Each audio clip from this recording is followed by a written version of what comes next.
Have you ever ignored a feeling in your chest that told you something isn't right and married them anyway? Not because you were foolish, because you were hopeful. Because you thought love or dua or time would fix what your gut already knew. Here's an uncomfortable truth. Some of the most painful marriages in the Muslim community didn't start with obvious red flags. They started with small, easy-to-explain away moments that everyone, including the person living it, chose to overlook. By the end of this video, you'll know exactly what those moments look like, why the Qur'an and the Sunnah warned us of them 14 centuries ago, and what to do if you're staring at one of them right now. Because this isn't about finding someone perfect. No one is. This is about recognizing the difference between a flaw you can grow through together and a pattern that will quietly dismantle your deen, your peace, and your home. Marriage in Islam isn't just a legal contract or a cultural milestone. Allah describes it as a source of sakina, tranquility, built on mawadda and rahmah, love and mercy. In Surah Ar-Rum, Allah says that He created spouses for one another so that people may find rest in each other, and placed affection and compassion between them. That's the design. That's what it's to feel like. But when a marriage is built on ignored warning signs, it doesn't just cost you emotional pain.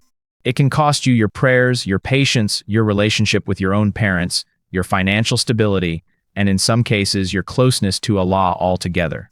Marriage is one of the biggest amanas, trusts, you will ever carry. It shapes how your children are raised, how your dua is answered, and how your heart either softens or hardens over the next few decades of your life. This is why the Prophet didn't leave this decision to guesswork. He gave clear guidance about who to look for, and by extension, who to be cautious of. The Prophet said that people generally marry for one of four reasons: wealth, family status, beauty, or religious character. And then he told us clearly which one to prioritize, the one with strong deen. May your hands be rubbed with dust if you neglect that advice. Sahih al-Bukhari and Sahih Muslim. That phrase isn't an insult. It's the Prophet shaking us awake, reminding us that when deen is treated as optional, everything else eventually crumbles with it. In another narration, he said that if someone whose deen and character please you comes proposing, you should marry them, because if you don't, it will lead to corruption and hardship in the land, recorded by At-Tirmidhi. Character wasn't a bonus feature. It was foundation. So let's meet someone who learned this the hard way. Yusuf is 26. He prays Fajr most days, works hard, and genuinely wants to please Allah. He's not naive, he's actually cautious by nature. But when he started looking for marriage, something strange happened. Every time he noticed something uncomfortable, he found a reason to dismiss it. She's just stressed right now. He's not usually like that. It's a small thing. I'm probably overreacting. Yusuf isn't a fictional exaggeration. He's most of us. We don't ignore red flags because we're blind to them. We ignore them because our hope is louder than our discernment. This is his story, and through it, 7 signs that deserve your full attention before you say Qabiltu. Yusuf was talking to a sister through his family, and one evening she mentioned, almost casually, that she hadn't prayed Duhr or Asr that day. "I just get busy," she said. "I'll make it up eventually." He felt a small twist in his stomach, and then talked himself out of it. She'll into it. Marriage, her more religious. Here's the emotional conflict Yusuf didn't want to name. He was scared that if he brought it up, he'd seem judgmental. So he stayed quiet, and quietly hoped things would be different after the nikah. But salah isn't a minor habit. It's described as the pillar that separates a believer's structure from collapse. Several hadith emphasize that abandoning prayer is treated with extreme seriousness in Islam, distinguishing a believer's practice in a way no other action does, recorded by Ahmad, At-Tirmidhi, and An-Nasi, with differing on the precise legal ruling, but agreeing on the severity of the warning. Here's the deeper meaning. How someone treats their relationship with Allah when no one is watching is the clearest preview of how they'll treat their relationship with you when things get hard. If prayer, the most basic obligation, is negotiable, don't assume commitment, honesty, or loyalty will magically become non-negotiable after marriage. A person growing in their prayer, with effort and sincerity, is completely different from a person who is comfortable abandoning it. Growth is human. Comfort in neglect is the warning sign. Marrying someone is not a reform program. It's a partnership with who they already are. A few weeks later, Yusuf visited a different family. The brother he was speaking with, for his sister, spoke to his own mother in a tone that made Yusuf's shoulders tense. Sharp. Dismissive. Like she was an inconvenience in her own home. Yusuf brushed it off at first. Families? That, normal. But it kept happening, in small ways, every time he visited. The Prophet was once asked about the greatest of the major sins, and after mentioning associating partners with Allah, he named disrespect and disobedience toward parents in the same breath. Sahih al-Bukhari and Sahih Muslim. The Quran itself, in Surah al-Isra, instructs believers to never say so much as uff to their parents, not even the smallest word of irritation, and to lower the wing of humility toward them out of mercy. Here's why this matters for marriage specifically. Parents are often the one relationship where a person shows their truest care, because there's no performance needed. If someone can be harsh, entitled, or cold toward the people who raised them, that same coldness has a way of resurfacing later, toward you, toward your children, toward anyone who becomes familiar enough to stop requiring effort. How someone treats the people they can never truly repay tells you exactly how they'll treat the people they think they've already won over. Yusuf's cousin got engaged around the same time. During the engagement period, her fiancé snapped at a waiter over a wrong order. Not stern, but genuinely aggressive, raising his voice in public until people stared. She laughed afterward. He's passionate, she said. This is where the story shifts.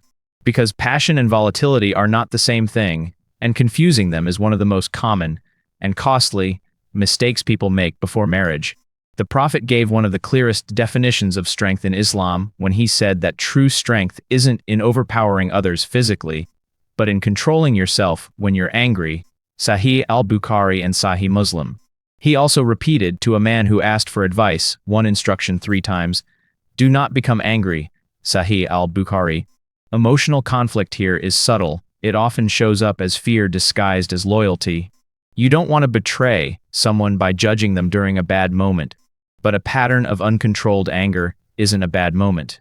It's a preview of every future disagreement, every stressful season, every moment your future household will need calm instead of chaos. Someone who can't control their anger before marriage will not magically gain that control after the ring is on. Yusuf noticed it in a conversation that seemed unimportant. A small exaggeration about a job title, then a slightly different version of the same story told a week later. Nothing dramatic. Just he almost let it go. Then he remembered something a mentor once told him. Pay attention to how someone lies about small things, because that's exactly how they'll lie about big things. The Prophet described the signs of a hypocrite, someone whose faith and actions don't align, starting with 3 traits. When he speaks, he lies. When he makes a promise, he breaks it. And when he is entrusted, he betrays that trust. Sahih al-Bukhari and Sahih Muslim. Marriage runs entirely on trust. Trust about who someone was before you met them. Trust about where they are and who they're with. Trust about finances, about intentions, about the truth in hard conversations. A person who is dishonest in small, harmless ways before marriage is not someone who suddenly becomes transparent once the stakes get higher. Small lies are not proof of a big heart trying to impress you. They're a preview of a foundation you cannot build a home on. At this point in Yusuf's search, a pattern started forming that he almost missed, because it doesn't look dramatic. It looks a shrug. It looks like it wasn't my fault. It looks like every conflict somehow always being someone else's doing. He noticed it in a sister he was considering, whenever a disagreement came up in conversation. With a sibling, a coworker, a friend, she always came out the innocent one. Every time. Islam places enormous weight on the ability to acknowledge wrongdoing and turn back to Allah. Tawbah, sincere repentance, is only possible for someone who can first admit fault. A person who structurally cannot say, I was wrong, isn't practicing humility. They're protecting an image. But the next one is where this becomes far more serious, because it isn't just about character. It's about boundaries Allah Himself has set. This is uncomfortable to talk about, but avoiding it helps no one. Yusuf's friend Bilal was engaged to a woman even after their engagement, continued private late-night conversations with a male friend she insisted meant nothing. Bilal felt uneasy but stayed silent, worried he'd come across as controlling or insecure. Allah commands believing men and women to lower their gaze and guard their private parts, describing this as pure for them, a command given before any instruction about marriage details. It protects the dignity of both people involved.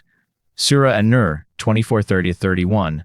The Prophet also warned that a man should never be alone in private with a woman who is not permissible to him, because a third presence in such moments is described as Shaitan himself, recorded by At-Tirmidhi.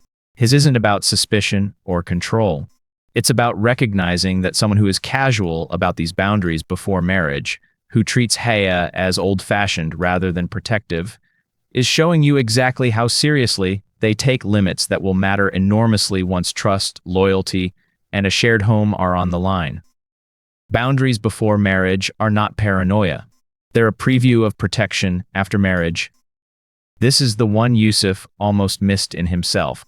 He met a sister who was kind, funny, and easy to talk to, but every conversation eventually circled back to appearances. What car drove, which relatives had made it, whether a masjid was nice enough to be seen at. When he gently mentioned wanting a simple nikah without excessive spending, she looked at him like he'd suggested something embarrassing. It wasn't cruelty. It was a value system, one where Dunya sat in the driver's seat, and Dean rode quietly in the back, brought out only for appearances. This connects directly back to the hadith mentioned earlier. The Prophet told us to prioritize religious character precisely because everything else, wealth, lineage, fades, shifts, or was never guaranteed to satisfy in the first place. Sahih al-Bukhari and Sahih Muslim. A person who has quietly ranked dunya above deen will make every major decision in your marriage, money, community, parenting, priorities through that same lens. Before you move forward with anyone, sit with these honestly. What is actually happening here? Not what I hope is happening. What does Allah ask of me in this decision? Am I seeing effort and growth, or comfort in neglect? Does this person take responsibility, or do they always find someone else to blame? What would wisdom, not just emotion, tell me to do? Could I bring this concern to someone I trust, and would they see what I'm seeing? If you find yourself needing to justify the same concern over and over, that repetition is information. Listen to it. This is not a call to search for perfection. No one alive meets that standard, not you, not the person you'll eventually marry. This does not mean rejecting anyone with a flaw, a past, or a weakness they're actively working on. This does not mean becoming suspicious of everyone, or treating every person you meet as a potential threat. This does not mean walking away from someone the moment they make a single mistake. What this means is learning to tell the difference between a person who stumbles and reaches for Allah, and a person who stumbles and stays there, comfortable, unbothered, unwilling to change. Mercy and wisdom are not opposites in Islam. They were always meant to move together. Here's what Yusuf came to understand, and what this entire video has really been building toward. These 7 signs aren't really about the other person. They're about you, about whether you trust Allah enough to walk away from something that looks good on the surface, but isn't rooted in taqwa underneath. Every difficult no you say to the wrong person is an act of tawakkul, trusting that Allah has something better prepared, even when patience is uncomfortable and waiting feels endless. Every honest conversation you force yourself to have, instead of staying silent out of fear, is an act of sabr. And every moment you choose deen over dunya, even when dunya is louder and more convincing, is an act of shukr for a gift, your akira, that most people trade away without even noticing. Marriage was never meant to complete you.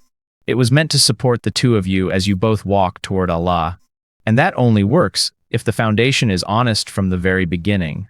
Make sincere dua, right now, not later, asking Allah for clarity and discernment in every relationship you're considering, whether it's brand new or years deep. If you recognize one of these 7 signs in your current situation, have one honest conversation about it this week, instead of hoping it resolves itself silently. Redirect your own effort toward becoming the kind of person these signs wouldn't apply to, because the healthiest marriages are built by 2 people who did this work, not just one. If you're watching this and something in your chest just tightened, you already know why. Maybe this video, an accident.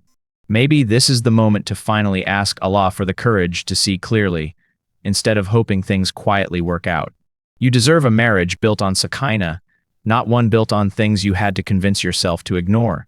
If you're asking Allah for clarity right now, comment Ameen below. If you know someone who needs to hear this before they make a decision they'll regret, send them this video, not to accuse them, but because you care about them.